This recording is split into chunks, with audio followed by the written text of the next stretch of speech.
মুআজ্জাজ উলামায়ে কেরাম তো বয়ান করছেনই। হ্যাঁ, সভাপতি সাহেব আলোচনা করতেছিলেন, অনেক সুন্দর আলোচনা। আমি চাইছিলাম যে হুজুর আর একটু আলোচনা করো। হ্যাঁ, উনি বলতেছে যে হুজুর আসেন, গরমের মধ্যে মানুষ বসে রয়েছে। মুআজ্জাজ বুজুর্গানে দ্বীনের কথা শুনলে দিলের ভিতরে তাসির পয়দা হয়। আল্লাহ ওয়ালাদের কথা শুনলে, কথা ঠিক না? কথা তো উনি যা বলছেন আমি তাই বলবো, আরেকজন বলো না তাই বলবে, কিন্তু ব্যক্তির মধ্যে পার্থক্য আছে, আছে না? ব্যক্তির মধ্যে পার্থক্য আছে। এই এক বুজুর্গ আল্লাহর ওলির এক মুরিদ গিয়া বলতেছে, হুজুর আমার মতন অভাবে আর কেউ নাই, আমি বড় অভাবের মধ্যে আছি, আমার সংসার চালানো, সংসার চালাতে পারতেছি না, খুব কষ্টের মধ্যে আছি, আপনি আমাকে এমন একটা আমল দেন যে আমলটা করলে আমার অভাব দূর হয়ে যাবে। হুজুর বলেন, কাজ করো, কতগুলো মাটি নিয়ে আসো। কি বুঝছেন না কথাটা? মাটি নিয়ে আসতে উনি খাবলা দিয়া এক খাবলা মাটি নিয়ে গেছে। মাটিটা হুজুরের কাছে দিলে হুজুর মাটিটার মধ্যে কিছু ফয়রা ফু দিছে, ফু দেওয়ার সাথে সাথে মাটি স্বর্ণ হয়ে গেছে। সুবহানাল্লাহ, সবাই কইলেন না? সুবহানাল্লাহ বলে লাভ আছে নি? দুনিয়ার না আখিরাতে? দুনিয়ার লাভ যদি একটু থাকতো তাহলে এই এলাকার কোনো মানুষ বাড়িতে থাকতো? সবাই পাগলের মতন চলে আসতো, এরকম মাঠ কয়েকটা জায়গা হইতো না, ঠিক না বেটি? দুনিয়ার কোনো লাভ আছে কিনা, দুনিয়ার কোনো ফায়দা আছে কিনা একটু যদি পোস্টারের নিচে করে ছোট করে লিখে দিত, যারা এই কাপাসকান্দি আব্দুর রশিদ মৌলভী বাড়ির মাহফিলে আসবে বিদের সময় প্রত্যেকের হাতে একটা সম্মানী হাম ধরাইয়া দেওয়া হবে। হামের ভিতরে কত থাকবে তা উল্লেখ না করলেও চলতো, হামটা দিয়ে দিব হাতে একটা একটা করে। এতটুকু যদি লেখা থাকতো, হায় রে কপাল রে কপাল, 300 টাকা জাকাতের কাপড় লেগে যদি মানুষ মরতে পারে, এখানে যেন কত মানুষ আহত হইতো, আল্লাহই ভালো। দুনিয়ার সামান্য দুনিয়ার জন্য আমরা এত পাগল, অথচ একবার সুবহানাল্লাহ বললে সঙ্গে সঙ্গে 1000 নেকি আমল নামায় জমা হয়ে যায়, 1000 গুনাহ মাফ হয়ে যায়, 1000 বৎসর বান্দা মাওলার জান্নাতের দিকে আগায় যায়। লাভ আছে? তো বেচারা মনে করলো, হাই ফু দিয়া স্বর্ণ বানাই নিল, এর চেয়ে সহজ কাম তো আর কিছু নাই। বেচারা বাড়িতে গিয়া এ স্বর্ণ রাখিয়া সোজা বিলে গেছে, গিয়ে ইচ্ছা মতে মাড়ি আনা শুরু করছে। বিবি কইতেছে, তোমার কি মাথার দোষ পড়ছে? এত মাড়ি আনতেছ কেন বাড়ি? ও মাথার দোষ পড়ছে না, যে কারিগরি দিক খেয়েছিয়া যা দেখ ভাগত কান ফল, ইচ্ছা মতে কত মাড়ি আন না, এই মাড়ি লইয়া লইয়া যে ফুয়াইতেছে, মাড়ি তো আর স্বর্ণ হয় না। বেচারা যা দোয়া কালাম জানে সব ফুরে ফুয়াইতেছে, মাড়ি তো মাড়ি, স্বর্ণ তো আর হয় না। তো দুইটা হুজুর কাছে গেছে, হুজুর আপনি যে বিসমিল্লাহ পড়ে মাটিতে ফু দিছিলেন, স্বর্ণ হয়ে গেছে মাটি, আমি তো সেই বিসমিল্লাহ পড়ে ফু দিছি, আমার মাটি তো স্বর্ণ হয় না। হুজুর বলে, বাবা বিসমিল্লাহ তো ঠিকই আছে, কিন্তু মুখটা তো লাগবে ব্যতিক্রম। কি কথা কয় না, ঠিক না ঠিক? যে মুখ দিয়ে বিসমিল্লাহ পড়ে ফু দেওয়া হবে, এই মুখটা হইতে হবে পরিপূর্ণ পাক। এই মুখ দিয়ে মিথ্যা বলা যাবে না, গীবত করা যাবে না, কি কথা ঠিক না? এই মুখ দিয়ে কোনো আরাম কিছু খাওয়া যাবে না, পান করা যাবে না, মুখটা পরিপূর্ণ পাক হওয়া লাগবে। আল্লাহ পাকের সেই হাদিসে কুদসিতে আল্লাহ বলছেন, ইয়াদু ইয়াদুল্লাহ, লিসানুহু লিসানুল্লাহ, আইনুহু আইনুল্লাহ, আমার এমন কিছু বান্দা আছে যাদের হাত তাদের নয় যে আমি মাওলার কুদরতি হাত, তাদের চক্ষু যেন তাদের নয় যে আমি মাওলার কুদরতির চক্ষু, তাদের জবান যেন তাদের নয় যেন আমি মাওলারই জবান। সুবহানাল্লাহ। এমন হইতে পারলে এই বিসমিল্লাহ পরে ফু দিলে মাটিও স্বর্ণ হইতে পারে। কথা কেন পারে? কি পারে? এই জন্য আমার ভাইয়েরা, ব্যক্তি বিশেষ পার্থক্য আছে, আছে কি নাই? হযরত আবু বকর সিদ্দিক রাদিয়াল্লাহু তাআলা আনহু, তার এক রাত্রের নেকি সবার চেয়েও বেশি। যেরকম সুবহানাল্লাহ। নবীজি বলছিলেন, আয়েশা আসমানের দিকে তাকায় দেখো, কি দেখা যায়? অসংখ্য তারকা, অসংখ্য তারকা। আচ্ছা, আমার এই তারকা বরাবর আসমানের তারকার সম পরিমাণ নেকি আমার একজন সাহাবীর আছে। বলতো সেই সাহাবী কে হতে পারে? আম্মা জান আয়েশা সিদ্দিকা রাদিয়াল্লাহু তাআলা মনে মনে চিন্তা করলেন, আমার বাবা আবু বকরেরই তো হইতে পারে। কিন্তু তিনি নিজে প্রকাশ না করে বললেন, আল্লাহু ওয়া রাসূলুহু আ'লাম, এ ব্যাপারে আল্লাহ এবং আল্লাহ রাসূল ভালোই জানে। তো নবীজি বললেন, আমার ওমরের নেকি এই আসমানের তারকার সমপরিমাণ। আম্মা জান আয়েশা রাদিয়াল্লাহু তাআলা মনটা কেমন যেন একটু বেজার হয়ে গেল। আমার বাবার নামটা বললো না, আমার বাবার চেয়ে ওমরের নেকি এত বেশি হয়ে গেল। নবীজি তার চেহারা মোবারক, চেহারার দিকে তাকায় বুঝতে পারল কেমন বেজার হইলে। আমার নবী ডাক দেয়া বললে, আয়েশা তোমার মন বেজার হয়ে গেল তোমার আব্বা জানের নাম না বলার কারণে। তোমার আব্বা আমার আবু বকর এমন বড় একজন সাহাবী, আমার আবু বকরের একটা রাত্রের নেকি তার চেয়েও বেশি। সবাই জোরে বলুন সুবহানাল্লাহ। আমার আবু বকর একটা রাত্রে আমার সঙ্গে গুহার মধ্যে কাটাইছিল। আল্লাহ, সেই গুহার রাত্রের এক রাত্রে নেকি তার জবান মাওলা বেশি দান করছে। যেরকম সুবহানাল্লাহ। হে আমার বাজানারা, ব্যক্তি বিশেষ নেকের পার্থক্য আছে, সবার জবান এক নয়। চরমনার মরহুম আল্লাহর কুতুব রহমাতুল্লাহি আলাইহি জবান দিয়ে যা বলে গেছে, এখন তো দেখতেছি অক্ষর অক্ষরে সব বাস্তবায়ন হইতে আছে। ঠিক নেই? এ বাজান, জবান তো সবার এক নয়। আল্লাহ আল্লাহ, এই যে আপনারা সবাই জানেন, পেশিবাদের বিরুদ্ধে চরমনার মুফতি ফয়জুল করিম শাইখের চরমনাই একটা কথা বরিশালের জমিনে দাঁড়ায় বলছিল, আল্লাহ যেন আমার জীবদ্দশায় পতন দেখাইয়া দেয়। আমার মাওলা দেখাইছে, কি দেখাই নাই? যেরকম হে বাজানারা, অহংকার পতনের মূল। অহংকার যারাই করবে পতন হবে হবে। এই যে ভারত বড় দেশ, চতুর্দিক দিয়ে বাংলাদেশকে ঘিরা রাখছে, এই অহংকার ভারতের পেটটা ফুল্লা যায়। ঠিকই? আমার মালিক ডাক দেয় বললার, অহংকারী আমার দরবার অহংকারের কোনো মূল্য নাই, কোনো মূল্য নাই, কোনো দাম নাই। আজকে তাকায়া দেখেন, ওই কাপুরুষের দলেরা পাকিস্তানি নিরহ মুসলমান মসজিদের ভিতরে আসিল, এদেরকে রাতের গভীর আক্রমণ করে কয়েকজন মুসলমানকে দুনিয়া থেকে বিদায় করে দিল। কিন্তু আপনারা জানেন, ওই ভারতের প্রায় 50 জন সৈনিক গতকাল নিহত হইল এবং 5টা যুদ্ধের বিমান সহ রকেট সহ তারাকে ভূপাতিত করিয়া ফেলাইল। ঠিক না বেটি? অহংকার আমার মাওলার দরবারে পছন্দ হয় না, অহংকারীকে আমার মাওলা ভালোবাসে না। এবার যদি কোনো আলেম অহংকার করে, কোনো মুফতি সাহেব যদি অহংকার করে, কোনো বক্তা সাহেব যদি অহংকার করে, সেও পতন হয়ে যাইবে। কথা ঠিক নেবে? ঠিক। অহংকার আমার মাওলা পছন্দ করে না। এই অহংকার ভাব নিজের কলব থেকে দূর করার জন্যে, অহংকার ভাব নিজের অন্তর থেকে দূর করার জন্যে ইস্তেমা মাহফিল আয়োজন করা হয়েছে।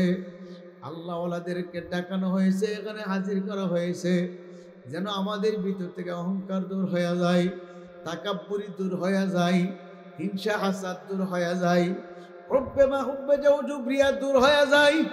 এইটা কলবের রূপ।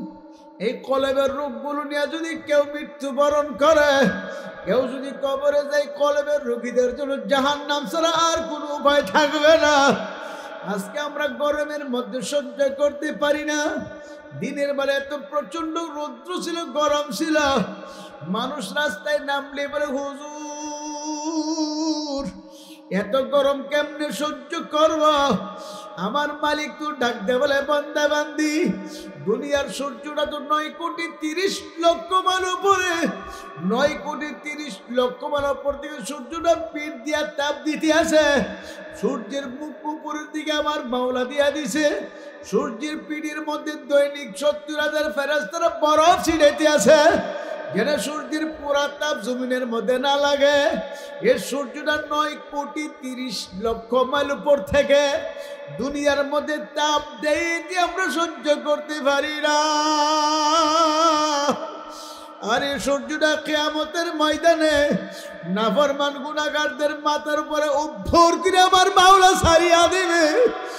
আল্লাহ আল্লাহ, নাফরমান গুনাহগারদের সোয়া হাত উপরে, অর্ধ হাত উপরে, এমনকি সুরমার চলে 1-1.5-2 ইঞ্চি উপরে সূর্যটা ছাড়িয়া দিবে। সূর্যের পুরা তাপে নাফরমান গুনাহগারদের মাথার তালুগুলো ফাটিয়া ঠাস ঠাস করে ফাটিয়া যাইবে, মাথার তালুগুলো ফাটিয়া যাবে, বাতের মারেননি মগজগুলো উতলায় উতলায় পড়তে থাকবে। নাফরমান গুনাহগারগুলো চিৎকার করবার দৌড়াতে থাকবে, আমাকে বাঁচাও বাঁচাও বাঁচাও, এই আযাব সহ্য করতে পারি না। নাফরমান গুনাহগারগুলো চিৎকার করতে থাকবে, আমার মালিক তো কিয়ামতের ময়দানে নাফরমান আর নেককারদের মধ্যে একটা পৃথক, একটা আলাদা পৃথক করিয়া দিবে। আমার মালিক তার পবিত্র জবানে আমার মালিক ঘোষণা করবে, আমতাজুল ইয়াউমা আইয়ুহাল মুজরিমুন, হে মুজরিমিনের দলেরা, গুনাহগারের দলেরা, হে বেনামাজির দলেরা, সুদখোর ঘুষখোর হারামখোরের দলেরা, হে জিনাকারের দলেরা, হে বেপরদা নারী পুরুষেরা, আমার নেককারদের থেকে আলাদা হইয়া যা। নাফরমান গুনাহগারদেরকে পুলিশের র্যাবের চিতা কোবরা ধরে আলাদা করা লাগবে না। আমার মাওলার পবিত্র জবানে ঘোষণার সঙ্গে সঙ্গে নাফরমান গুনাহগারগুলো নেককারদের থেকে দূরে সরিয়া যাবে, নেককারদের থেকে আলাদা হইয়া যাবে। যখন নেককাররা আর গুনাহগাররা আলাদা হইয়া যাবে, নেককারদেরকে আমার মাওলা আরশে আজিমের ছায়ার নিচে জায়গা দিবে। সুবহানাল্লাহ, এদের মাথার উপরে আরশে আজিমের ছায়া থাকবে। মতির মিম্বরের মধ্যে বসায় রাখবে, কি যে আরাম, কি যে শান্তি, আমার মাওলা ছাড়া কেউ বুঝাইতে পারবে না। আর নাফরমান গুনাহগারদের উপরে কোনো ছায়া থাকবে না। আমার মালিক নাফরমানদেরকে আলাদা করে দিবে, নাফরমানদের উপর থেকে মাওলা রহমতের দৃষ্টি উঠায়া নেবে। নাফরমানরা চিৎকার করবে, দৌড়াতে থাকবে, কান্নাকাটি করতে থাকবে, আমার মাওলা রহমতের কোনো মায়ার কোনো নজর থাকবে না। আমার মালিক ডাক দেয়, বলবে, সূর্য সূর্য, নাফরমানদের উপরে তাপ দাও। সূর্যের মুখ দিয়ে তাপ দিতে থাকবে, সূর্যের তাপে নাফরমানদের মাথার তালুগুলো ঠাস ঠাস করে ফাটিয়া যাইবে, ভাতের মারেননি বক বক করে মগজগুলো উতলায় উতলায় পড়তে থাকবে, দৌড়াইবে আর চিৎকার করবে, আমার ধরো ধরো। এই অবস্থা দেখি আদম আলাইহিস সালাম থেকে নিয়ে ঈসা রূহুল আলাইহিস সালাম পর্যন্ত সমস্ত নবী রাসূল আমার মাওলার দরবারে সিজদা করিয়া কাঁদে। ইয়াকুলু আদম সাফিউল্লাহ নফসি নফসি, আল্লাহ আমাকে বাঁচাও। ইয়াকুলু মুসা কালিমুল্লাহ নফসি, আল্লাহ আমাকে বাঁচাও। ইয়াকুলু ইব্রাহিম খলিলুল্লাহ নফসি, আল্লাহ আমাকে বাঁচাও। ইয়াকুলু ইসমাঈল যাবিহুল্লাহ নফসি, আমাকে বাঁচাও। সমস্ত নবী রাসূল কাঁদবে, আল্লাহ আমারে বাঁচাও, আমারে বাঁচাও। তোমার জাহান্নামকে ফিরাও, তোমার সূর্যকে থামায়া দাও। ইয়াকুলু আদম, আল্লাহু আকবার। ইয়াকুলু মুহাম্মাদুর রাসূলুল্লাহ সাল্লাল্লাহু আলাইহি ওয়াসাল্লাম, ইয়া রাব্বি হাবলি উম্মতি, আল্লাহ আমার এতিম উম্মতের বাঁচাও। ইয়া আল্লাহ, তোমার জাহান্নামকে ফিরাও, তোমার সূর্যকে থামায়া দাও, আমার এতিম উম্মত গুলারে বাঁচায়া দাও। আমার এতিম উম্মতের ভাই কি তোমার জাহান্নাম যেভাবে ঘুরিম ঘুরিম আওয়াজ দিয়ে আসতে আছে, সূর্যটা যেভাবে তাপ দিতে আছে, আমার উম্মতের ভাইকে আমার উম্মত সহ্য করতে পারবে না। আমার মালিক তার বন্ধুর কান্না সহ্য করতে পারবে না। আমার মাওলার আরশটা থর থর থর থর করে কাঁপতে থাকবে। আমার মালিককে ডাকতে বলবে, মালিক তোমার বন্ধুরে তায়েফের ময়দানে কান্দাইছো, তোমার বন্ধুরে উহুদের ময়দানে কান্দাইছো, আর আজকে কিয়ামতের ময়দানে তোমার আরশের নিচে সেজদায় পড়িয়া তোমার বন্ধু কাঁদে। হে আল্লাহ, তোমার বন্ধুর কান্না থামাও, থামাও, আমরা সহ্য করতে পারি না। আমার মালিক ডাকতে বলবে, জিবরাইল যাও, আমার বন্ধুর কাছে যাও, আমার বন্ধুর মাথা মুবারক উঠে বলো, আমার বন্ধু যেন আর না কান্দে। আমার বন্ধুর আল্লাহু আকবার চোখের পানি আমি কুদরতিভাবে সহ্য করতে পারি না। আমার বন্ধুর কাছে গিয়ে বল, আমার বন্ধু যেন এই পানিটুকু জাহান্নামের গায়ে ছিড়াইয়া দে। জিবরাইল এসে বলবে, ইয়া রাসূলুল্লাহ, আর কায়দেন না, আপনার উম্মতের জন্য মাওলা হাদিয়া পাঠাইয়া দিছে। হে জিবরাইল, কি হাদিয়া আনছ? হুজুর ধরেন পানি জাহান্নামের গায়ে ছিড়াইয়া দেন। জাহান্নামের গায়ে পানি ছিড়াই দিলে জাহান্নাম পিছিয়ে যাবে, কিয়ামতের ময়দান ঠান্ডা হয়ে যাবে। আল্লাহর হাবিব আলাইহিস সালাম স্বস্তির শ্বাস মুবারক পালাইয়া মাথা মুবারক উঠাইয়া পানি হাতে নিয়ে জাহান্নামের গায়ে ছিটিয়ে দিবে, কিয়ামতের ময়দানে ছিটাইয়া দিবে। জাহান্নামের আগুনটা কেট করে পিছাইয়া যাবে, কিয়ামতের ময়দান ধেপ করে ঠান্ডা হয়ে যাইবে। আল্লাহর হাবিব বলবে, মালিক এ পানি কোন রহমতি বরকতি পানি, যে জাহান্নামের গায়ে ৭০,০০০ শিকল লাগাইয়া এক এক শিকল ৭০,০০০ ফেরেশতার দরিয়া রাখতে পারে না। হে মালিক, যে কিয়ামতের ময়দান তামা হয়ে গেল, উঠতে উঠতে তামা হয়ে গেল, এই কিয়ামতের ময়দান ঠান্ডা হলো, জাহান্নাম পিছিয়ে গেল। এ পানি কোন রহমতে বরকতে পানি। আমার মালিক ডাক দিয়ে বলবে, বন্ধু এটা কোন রহমতি বরকতে পারে না, এ পানি তোমার গুনাহগার ইতিম উম্মতের চোখের পানি। তোমার উম্মতের আমার বান্দা বান্দীরা আমার জাহান্নামের ভয় চোখের পানি ভরা কাঁদছিল। আরে আল্লাহ, কাপাস কান্দি আব্দুর রশিদ আল্লাহ মৌলভী বাড়ির মাহফিলে বৈশা আমার কতবে বন্দা বান্দিরা কাঁদছিল। আমার কান্দিনা বন্দা বান্দির চোখের পানি আমার কুদরতি হাত দিয়া মুছিয়া জমা করিয়া রাখছি। দুনিয়ার বাড়ি করে আগুন লাগলে যেমন পানি ছাড়া নিভানো যায় না, আমার আপনার গুনার কারণে যে জাহান্নামের আগুন ধাউ ধাউ ফিরে চলছে, ওই জাহান্নামের আগুন চোখের পানি ছাড়া নিভানো যাবে না। আমারে কান্দো, আমার মাওলার দরবারে কান্দো। আমার মালিক তো বান্দা বান্দির দিকে চাইয়া রইছে। কফি আনফুসিকুম আফালা তুবসিরুন। আমার মাওলা বলে, বান্দা বান্দি আমি তোর সঙ্গে আছি, তুই কেন আমাকে দেখো না? আমার মাওলা আমার আপনার দিকে চাইয়া রইছে। আল্লাহ আমার আপনার আমার দিকে মাওলা চাইয়া রইছে। আমার মাওলা দেখে বান্দা বান্দি কখন আমাকে আল্লাহ ডাকেন, আল্লাহ আল্লাহ আল্লাহ কে ডাক দে। আমার মালিক ওই আল্লাহ ডাক সহ্য করতে পারে না।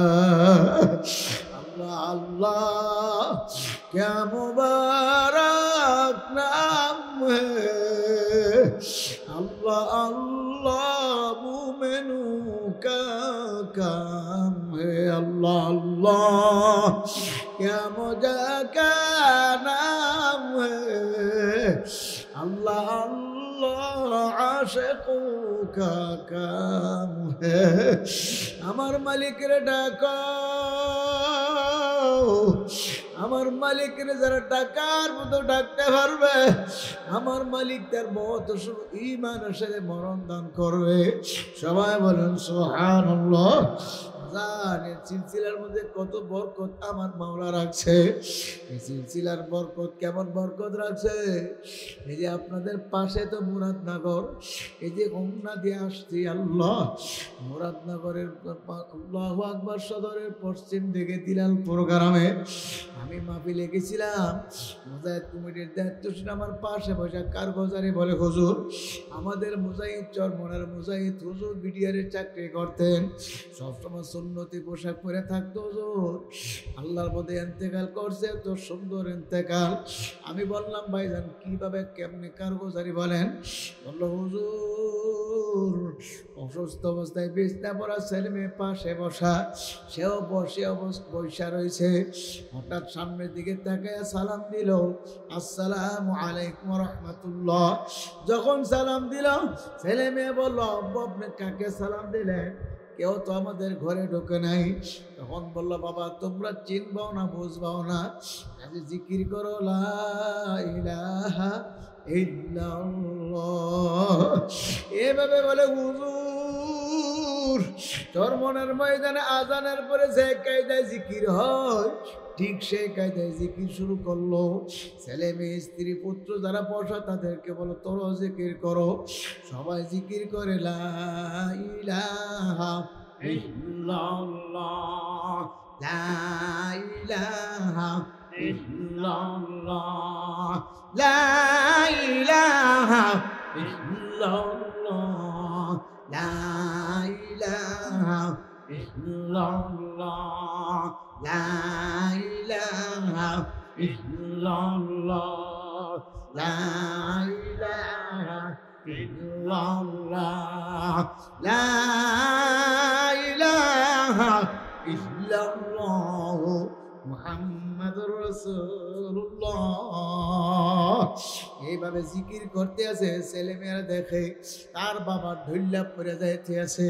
বলে হুজুর যখন দেখলাম ঢুল্লা পড়ে যাইতে আছে তখন দৌড়িয়া বললাম আব্বু কি হইল কি হইল?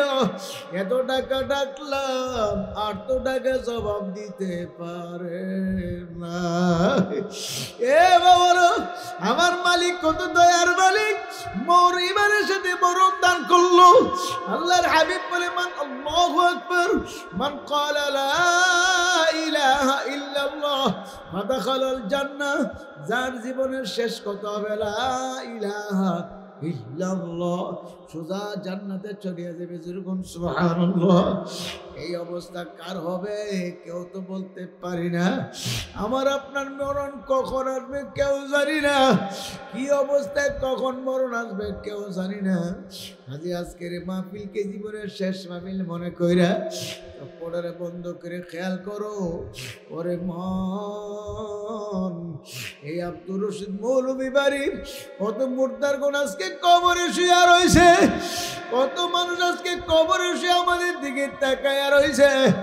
আজকে আমাকে মোল্লা বাড়ি মৌলভী বাড়ির মধ্যে মাহফিল চলতে আছে। আজকে তো আমাদের জন্য তারা দোয়া করবে। কাপাসকান্দির কবরে যারা ঘুমায়া রয়েছে প্রত্যেকটা কবর ভাসিত আমাদের দিকে তাকায়া রয়েছে। আল্লাহ আল্লাহ আজকে তাদের জন্য দোয়া হবে। আমি আর আপনি যেদিন থাকবো না আমার আপনার জন্য সন্তানরা দোয়া করবে, ভাই বন্ধু আত্মীয় স্বজনরা দোয়া করবে, চোখের পানি ফালায় কাঁদবে। গত পরশু দিন আমার ছোট ভাই চাচাতো ভাই দুনিয়ার থেকে বিদায় হয়ে গেল। যখন তার লাশটা হাসপাতাল থেকে নিয়ে আসলো এমন চিৎকার শুরু হইল, এমন কান্দন শুরু করলো পাড়া প্রতিবেশী সহ আত্মীয় স্বজনরা ভাই বন্ধু এমন কান্দন কাঁদলো আর তো রাখতে পারে না। মুসাফির বান্ধ গাটুরি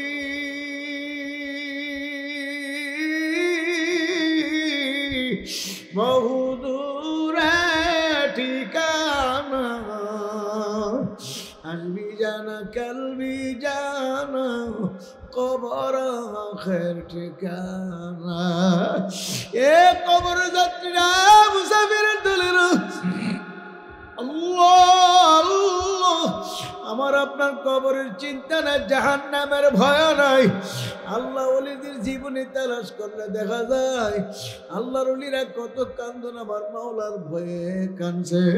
চরমনার ইসাক রহমাতুল্লাহর ঘটনা যারা জানেন, আরে তারা তো জানেনি, বাবা যারা জানেন না একটু ভালো করে শোনেন। ইসাক রহমাতুল্লাহ আলাই আলে কাশফওয়ালা বুজুর্গ ছিল। আরে কবর পাশে দাঁড়াইলে কার কবরে আযাব হতো তিনি অনেক সময় দেখতেও পারতেন। আল্লাহর কত সফর শেষ করে বাড়ি যাইয়া ছেলে মেয়েদের নিয়ে দোস্তরে খানা খাইতেন। একদিন আল্লাহর কুতুব খানার জন্য জোরে পরে দোস্তর বিছায় প্লেট নিয়ে রেডি করে বসলো। খানা আসতে দেরি হইতে আছে। হুজুর বলল, বাবারা তোমরা বসো, তোমার আম্মাজান কেন দেরি করে আমি একটু দেখে আসি। হুজুর হাঁটতে হাঁটতে পাক করে দরজার সামনে যাইয়া দেখে হুজুরের বিবি চোলার আগুনের দিকে ছায়া ছায়া কান্দে। হুজুর ডাকতে বললো, বিবি আপনি কান্দেন কেন? লাকড়ি চুলা পাক করতে কষ্ট এজন্য কান্দেন নাকি? অনেক সময় চুলা দিয়ে ধোঁয়া বের হলে ধোঁয়া পোড়ায় চোখের মধ্যে জ্বালা পোড়া করে। বিবি আপনি এজন্য কান্দেন কেনা? হুজুরের বিবি বললো, না না আমি এজন্য কান্দি না। তাহলে কেন কান্দেন? হুজুর কান্দি কবরের আযাবের কথা চিন্তা করে, ওই আগুনের দিকে খেয়াল করে। দুনিয়ার আগুন, এই দুনিয়ার আগুনের ভিতরে বরাক বাঁশের গোড়া এত শক্ত লাকড়ি ঢুকাইছি, এক মাথা দিয়ে আগুন ধরছে আর এক মাথা দিয়ে ফুসফুস করে ধোঁয়া আসতে আছে। দুনিয়ার সামান্য আগুন যদি এত শক্ত লাকড়িকে এমন ভাবে জ্বালে পুরে ছাই করিয়া ফেলাইতে পারে, আমি যে কবরে রওনা করছি, হুজুর আমার কবরে যদি জাহান্নামের আগুন ভইরা যায়, আমি কেমনে জাহান্নামের আগুন সহ্য করব? এমনি আল্লাহর কুতুব একটা চিৎকার দিয়া দৌড় মারিয়া হুজুরের বিবির গলায় ধরিয়া কান্দে আর ডাকে, ওরে আমার মাওলারা,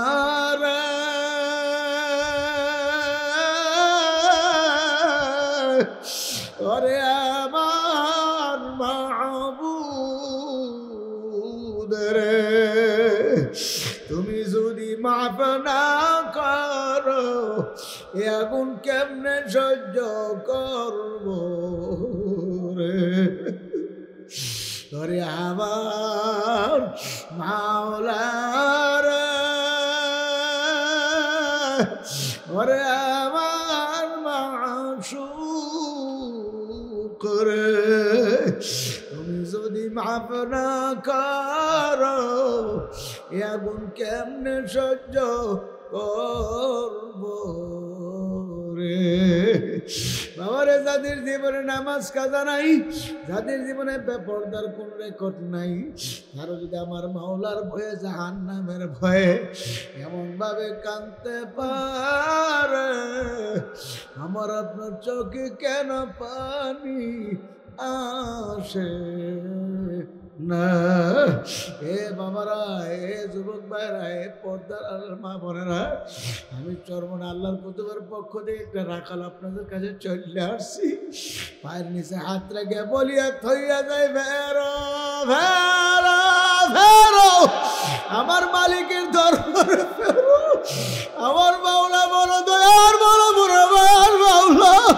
বন্দাবান্দি যখন আমার মাওলার দরবার ফিরে আসে, আমার আল্লাহকে আল্লাহ ডাকেন, আল্লাহ আল্লাহ আল্লাহ কে ডাকে গো, আমার মালিক ডাকে জবাব না দিয়া ভারে আল্লাহ। এ বাবুরা, কান্দো মাওলার দরবারে, কান্দো।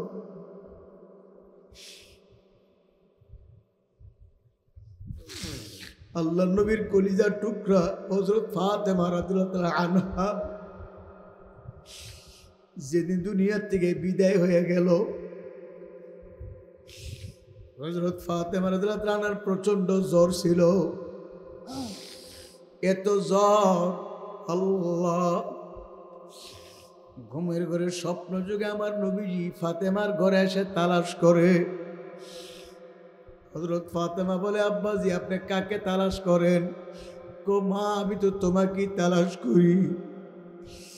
আব্বাজি আপনি আমাকে কেন তালাশ করেন? আমি তো আপনার পাশেই। আমি তালাশ করতে আসি, তোমার একটা সংবাদ জানাবার জন্য আমি আসছি। বলে কি সংবাদ? আজকে সিহরি খাইবা আলীর সঙ্গে, ইফতারি করবো আমি বাবার সঙ্গে জান্নাতের দস্তরে। শুরু করছো আল্লাহ আল্লাহ। হযরত ফাতেমা রাদিয়াল্লাহু তাআলার বোঝার আর বাকি রইল না। আজকে দিনে সন্ধ্যার আগে দুনিয়া থেকে বিদায় হয়ে যাইবে। ফাতেমার ঘরে কিছু রুটির জন্য আটা ছিল, আটাগুলোকে খামির করে রুটি বানাবার জন্য আটাগুলোকে কাই করতে আসে। হযরত আলী ফজর নামাজ পড়ে মসজিদে আসা, মসজিদ থেকে ঘরে আসে দেখে ফাতেমা জানামাজে নাই, নামাজের মুসল্লাই নাই। আলী তালাশ করে ফাতেমা কই? এতদিন তো ফাতেমাকে আমি নামাজের মুসল্লায় পাইতাম, আজকে তালাশ করে দেখে ফাতেমা তো পাক করে রুটি বানাইবার কাজে ব্যস্ত। হযরত আলী বলে, ফাতেমা আবার কেন রুটি বানাও? ঘরে যে রুটিগুলো আছে পিড়ি তো আমাদের 4-5 দিন যাইবে। ফাতেমা বলে, স্বামী রুটিগুলো বানায় দিয়া যায়, রুটিগুলো বানায় দিয়া যায়। আমার বাবা জানাইসা বলছে আজকে নাকি আমি বাবা জানার সঙ্গে ইফতারি করবো জান্নাতের দস্তরে। হযরত ফাতেমা আলীর হাত দিয়ে বলে, আলী আমি তোমার ঘরে বিবি হিসেবে আইসা ঠিকভাবে তোমার যত্ন করতে পারি নাই, তোমার খেদমত করতে পারি নাই। ও আলী আমারে মাফ করিয়া দিয়া, আর আমি সন্ধ্যার আগে ইন্তেকাল করলে রাতে রাতে আমার কাফন দাফন করিয়া দিও, কোনো এলান করবা না, খবরদার। হযরত আলী বলে, কেন? এলান করলে মানুষ জড়ো হয়ে যাবে, আমাকে দেখবে, আমার পর্দার খারাপ হয়ে যাবে।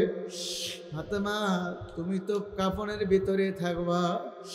ও না না, তারপরও মানুষ দেখবে ফাতেমা কতটুকু লম্বা, কতটুকু মুঠা, এটা হয়তো দেখে আমার পর্দার খারাপ হয়ে যাইবে। এ পর্দার আল্লাহর বাবলেরা, আল্লাহর হাবিবের কলিজার টুকরে কেমন পর্দা করতেন এবার খেয়াল করে দেখো গো মা। এবার আলী ফাতেমার হাত ধরে কান্দে, ফাতেমা এইভাবে তুমি বিদায় হয়ে যাবে আমি কল্পনাও করতে পারি না। এ ফাতেমা আমি তোমার উপযুক্ত ছিলাম না, আল্লাহর হাবিব আমারে দয়া করে তোমাকে আমার সঙ্গে বিবাহ দিল, আমি তোমারে ঠিকভাবে পেট ভরে 2 বেলা খাওয়াতে পারি নাই, ভালো 2টা কাপড় তোমারে পরাতে পারি নাই। হে ফাতেমা যদি কিয়ামতের ময়দানে আমার নবীর সামনে আমার বিরুদ্ধে নালিশ করে আমার উপায় থাকবে না, তুমি আমার মাফ করিয়া দাও। হাসান হোসেন ছুটু নাবালক শিশু বাচ্চারা 7-8 বৎসর কলেবান বয়স হইবে, ওরা ঘরে আসে দেখে মা কান্দে, বাবাও কান্দে। বলে মা কান্দ কেন? আমি কেন কান্দে এটার জবাব আমি দিতে পারবো না, তোমরা রওজা মুবারকে যাও, নানাজির কাছে যাও, তোমার নানাজি জবাব দেবে আমি কেন কান্দে। একটা দৌড় মারলো রওজা মুবারকে যাইয়া নবীজির কবর মুবারকের উপরে ঘোড়ার মতন 2 পা 2 দিকে দিয়ে বসে গেল। বসা ডাক দিয়ে বলে, নানাজি। আম্মুও কান্দে, আব্বুও কান্দে। আমি জিজ্ঞাসা করলে বলে আপনি নাকি বলতে পারবেন? আল্লাহর হাবিবের জবান খুললে গেল। আল্লাহু আকবার। আল্লাহর হাবিব সাল্লাল্লাহু আলাইহি ওয়াসাল্লাম রওজার ভিতর থেকে জবাব দিয়ে, আমার নাতিরা এখানে আর আমার কাছে তোমরা থাকার দরকার নাই, জলদি ঘরে যা মারে মনটা ভরিয়া দেখে আলো।